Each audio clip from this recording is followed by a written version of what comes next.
Mas Tinus, dalam perjalanan kehidupan kita kan secara tidak langsung pasti ada campur tangan para leluhur nih. Nah, itu bagaimana cara agar kita disayangi oleh leluhur? Leluhur itu kan pasti mencari bibit yang baik. Bibit yang baik itu akan mengeluarkan cahaya yang bagus. Nah, kalau cahayanya nggak bagus ya malah mungkin dipilih leluhur kan gitu kan. Ketika ada orang yang sebenarnya sudah mempunyai genetika yang bagus dari kecil, tapi pada predikatifnya secara kasunyatan perjalanan hidupnya dia tidak mampu memperbaiki dan memproses diri untuk menjadi cahaya yang baik, maka leluhur itu akan lari mencari bibit yang lain. Gitu. Namun ketika kita nggak punya genetika ya dari leluhur yang kita, tapi kita mampu melakukan secara predikatif dengan tindakan-tindakan dengan 5 kunci itu tadi, secara otomatis Bisa ya? tiba-tiba ger kok untuk suara apa ini satu ya. Dan ketika kita mengharap jangan kita berharap-harap ini ben cedek malah leluhur itu nggak pengen orang yang ingin karena karsa itu tinggal dari karsa itu nggak respect malah. nah, itu makanya dalam ilmu Jawa itu utamakan kewajiban daripada menuntut hak. Lah wong kewajibane rung dilakoni njaluk hak kan gitu. Gitu. Nah gitu. Kedatangan leluhur tidak bisa diminta. Karena ketika kita meminta harapan itu tumbuh dari karsa, dan karsa itu akan menghasilkan rasa pamrih. Gitu. Ujung-ujungnya apa jenenge? Yang namanya punya keinginan pamrih nah. Tapi bisa ya Mas Tinus, misalnya kita meminta apa Mas? Ya nyadong lah. Nyadong apa sih Mas? Misalnya ya mendapat titisan lah. Gak bisa. Nggak Karena bisa, itu ya? pilihan gitu. Nah, bagaimana kita agar menjadi orang yang terpilih? Pemilih ini. Ya, ya. Ya, kita lakukan kewajiban dulu. Jangan memikirkan hak. Ketika kita masih memikirkan hak, tidak ada ketulusan di dalam diri, karena ada tendensi. Ya. Ono buntute. Gitu. Orang kalau mempunyai keinginan karena ada pasti ada buntutnya. Nek orang tidak keturutan keinginannya, yang timbul apa Pak? Orang kalau menginginkan sesuatu, kalau kita tidak tercapai sesuatu kan mesti buntutnya nyelain Pak ya. Buntutnya nyampluk kiwa tengen ya. Ngawur. Nah gitu loh, tahu maksudnya? Nah, siap. Gitu. Marah-marah, akhirnya ngomongin di belakang, wah gini, nah timbul pikiran negatif lagi, gitu. Timbul kebencian lagi, akhirnya timbul energi yang negatif, akhirnya energi negatif menghasilkan karma buruk. Nah karma buruk akhirnya kita mendapatkan karma ketika karma datang menyalahkan keadaan pada kelakuannya apa itu kan gitu. Makanya itu makanya lakukan tindakan berdasarkan kita kewajiban berdharma. Hidup itu kan harus punya berdharma. Berdharma itu adalah kewajiban. Nah, kewajiban itu didasari dari kesadaran diri. Nah, kenapa kita harus mempunyai kesadaran diri? Lah apa urip ya mau teko juk apa sing gawe awake dhewe? Apa dunia iki sing gawe mbae dhewe. Nah, kesadaran diri apa loh? Ya, makanya ketika kita menyembah lautan, kita ada yang menghina bilang menyembah berhala. Yang menghina itu tidak tahu diri. Nah gitu, ya kan? Ketika kita sedekah bumi dianggap itu kafir. Yang mengatakan itu adalah orang yang tidak tahu diri. Ya betul. Manggone cik butuh lama. Ya. Oh iya Mas Tinus. Makan tumbuhan tumbuh dari tanah. Kita makan sehari-hari, ya kita butuh. Kita sadar itu. Makanya aku pernah bilang, ketika kita minum itu kita sadari, wah rasanya kopi ini ya nak tenan ya. Nah, ini rasanya pahit tadi lebih, gitu. Rasanya sedep nikmat gitu. Nah, kok iso dadi kopi mergo enek bahan. Ya, terus kita berdiam diri di bawah pohon beringin misalnya, wah seger banget, enak wit-witan. Nggak enak wit-witan ya panas ya. Kan kita sudah memayungi kali sama itu tanaman. Makanya dengan keadaan seperti itu kita harus mempunyai pola pikir yang namanya hamemayu hayuning bawono. Nah, sedekah alam itu adalah hamemayu hayuning bawono. Nah, itu tumbuh dari mana? Hamemayu hayuning diri. Ketika kita bisa memayu hayuning diri, otomatis kita akan memberikan hamemayu hayuning bawono, juga hamemayu hayuning sasama atau sasono. Nah, kita menghidup. Oh ternyata ketika kita duduk di bawah pohon itu sejuk ya. Berarti penting kan? Zaman saiki malah kita didoli, dadeke duit dilempet kan ngono kan. Lebokke ning ATM kan ngono kan. Akhirnya apa seneng-seneng ya toh. Tukoke kae, tukoke kuwi. Bar iki wah aku iso ndi mobil, akhirnya mbuke ibu andiri. Oh aku iso lho ngene iki. Nah. Ya. Nggih. Orang kalau orang merasa mampu dari jalannya itu sudah lain. Iya. Gimana? Orang masuk orang duit misalnya, orang nggak punya. Nah, ketika kaya, wah aku omongannya sudah beres, merasa mampu. Nah itu jebakan-jebakan yang seperti itu yang kita waspadai. Kan itu. Makanya kan saya kembalikan pada ajaran budi pekerti luhur orang Jawa, ya kan. Makanya di zaman ini penagihan perjanjian eyang sabdo palem ini yang dikembalikan. Manusia harus bisa berhamemayu hayuning diri. Ketika manusia bisa berhamemayu hayuning diri, maka dia akan bisa mampu hamemayu hayuning bawono, hamemayu hayuning sasono. Nah, hamemayu hayuning bawono itu apa? Diartikan hamemayu itu artinya diambil kata dasar adalah ayu. Ayu itu adalah keindahan. Ha itu artinya suatu kata kerja. Ya. Mengindahkan bawono. Kita mengindahkan alam semesta ini.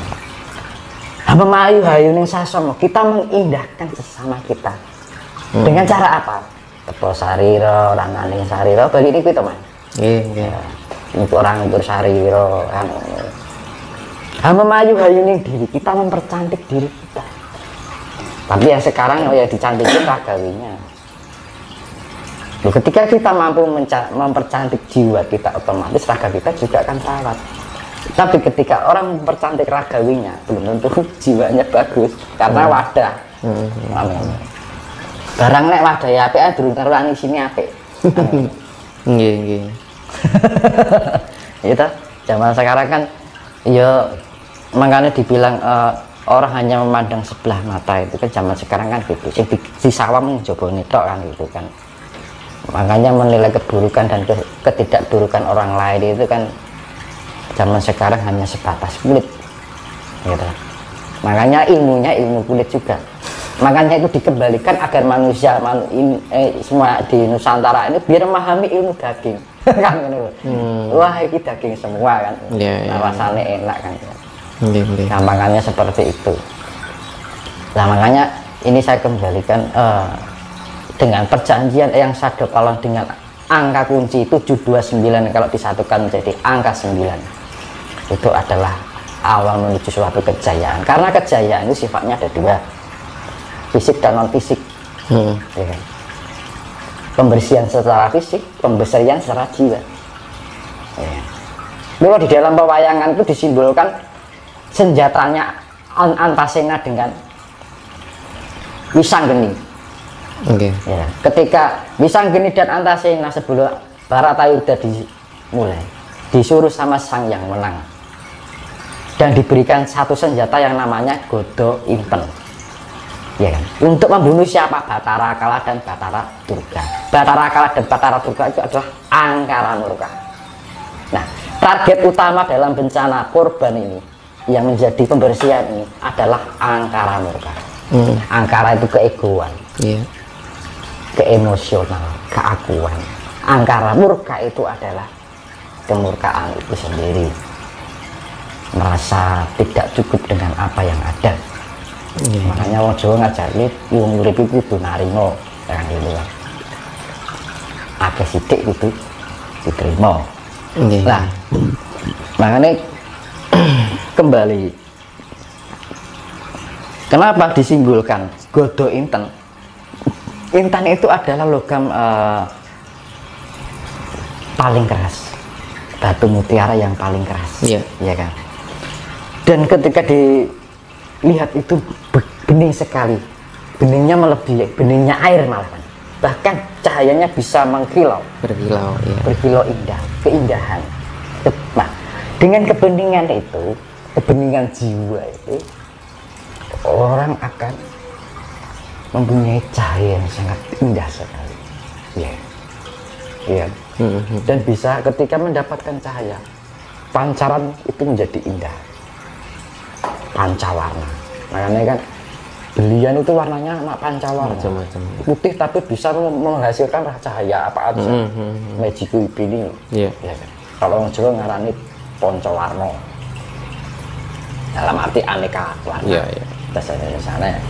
Nah, dengan kerasnya itu, nah ini untuk memukul gada itu.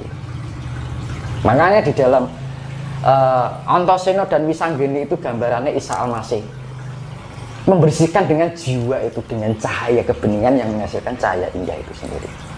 Cahaya indah itu adalah bidang surgawi, nirvana, nirwana.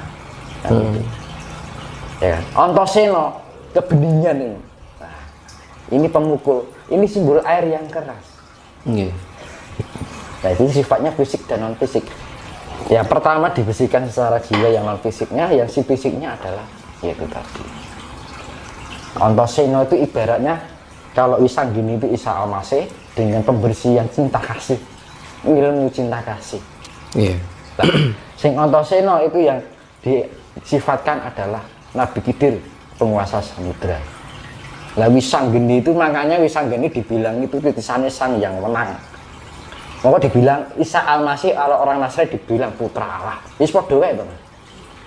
Cuma istilah. Antasena itu Nabi Khidir penguasa samudra, ya wis banget. Air yang sifatnya keras. Nah, itu simbol dua sifat fisik dan non fisik. Maka di dalam pewayangan ini kedua peran itu diberikan senjata yang namanya godho inten. Yang keras untuk memukul yang keras, yang fisik untuk memukul yang itu dengan mulai ada kata istilah muncul menang tan ngasorake, digdaya tanpa aji. Dengan kasih itu sendiri. Ketika kita bisa menang tanpa ngasorake itu kita menang tanpa merendahkan. Luruk tanpa bolo. Luruk tanpa bolo itu dengan kita sendiri, kita bisa merangkul semua, menciptakan kedamaian, kerukunan. Akhirnya tercipta keharmonisan. Keharmonisan tercipta kedamaian. Ya kan? Digdaya tanpa aji, ya kita mau digdaya tanpa aji ya, ilmu bejo. Ya tak? Kita sakti, orang bejo itu sakti loh. Ya tak? Paling sakti ya. Tapi nggak punya aji-aji. Gitu. Kayak itu orang bejo. Nerimo. Nah itu tadi. Makanya nguruk tanpa bulu itu ya kasih itu tadi. Energi kasih, cahaya kasih, pancaran kasih itu yang bisa menyelamatkan diri kita. Akhirnya kita mempunyai saudara yang banyak. Akhirnya musuh menjadi teman, saudara. Nah, itu nguruk tanpa. Menang tanpa soraki, kita tidak merasa diri besar diri, ego diri. Ya. Dengan cara itu, dengan sikap kerendahan hati, kita akan disayangi oleh banyak orang. Karena orang itu pasti memiliki salut ya, orang kok orangnya seperti itu, kok rendah hati. Ini anak nyawang wong tinggi hati kan yang nganyel kita, Mas. Iya. Beda kalau jenengan bertemu dengan orang yang nanti, iya mas. Nah, makanya orang Jawa mengajarkan tentang kehidupan yang penuh tata krama, sopan santun, anda pasor. Oke. Nyun sewu, badhe nderek tengking, ya kan? Orang Jawa. Ya, gitu. Nah itu budi pekerti Jawa yang harus perlu kembali dibangun kembali, dibangkitkan kembali. Untuk apa? Memayu hayuning pawono itu sendiri. Makanya kenapa di dalam serat Sabda Palon Loyo Genggong itu pepesti ini nusawus tekan janji kapitung jaman lagi mau. Terus kapitung 500 warso bakal bali marang Gomo Budi. Gomo Budi itu dalam arti ageman, kita harus mempunyai busana itu sendiri. Ya. Berarti ini sudah ada 500 tahun atau lebih? Ya itu kan orang dulu kan hitung-hitungannya kan rata-rata. Orang tuh saklek 500. Perkiraan ya. Gitu kan. Karena perhitungan itu orang dulu itu bukan pakai angka. Tapi perjangkaan. Kira-kira sama ini loh.